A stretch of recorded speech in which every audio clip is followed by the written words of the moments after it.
Сәлем достар, сіздермен бірге мен Ақсере. Достар, бүгінгі бізде подарок келіпті. Себебі бүгін жұма, пятница, яғни айтпақшы жұма қабыл болсын, мен айтуға ұмытып кеттім. И бүгін жұма күні бізде как всегда жұма күні, яғни пятница күні үнемі подарок келеді, ал бүгін біз сол подарокты ашатын боламыз. Маған өте қызықты. Ең бірінші достар, видеода қандай кімде осындай токабок ойнайтын адамдар енді ашқан шығар, олар да көрген шығар.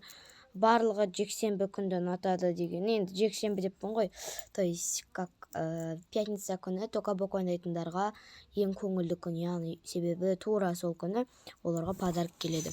Ал енді мен өзімнің персонажымды алайын. Мен новый сериал түсірдім, білесіздер. Вот, мына менің персонажым. Енді мынаны ашайық. О, достар, маған мынандай біреу телевизорда көрсеткен бір подарок келді. Ал енді оны ашайық.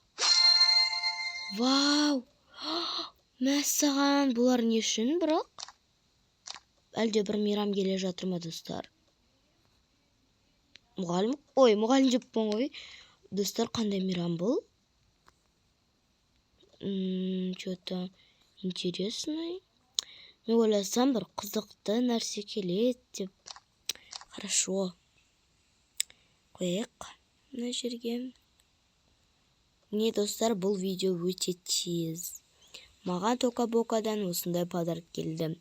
Енді сіздерге де подарок келетін болса, осындай подарок келеді. Пока-пока.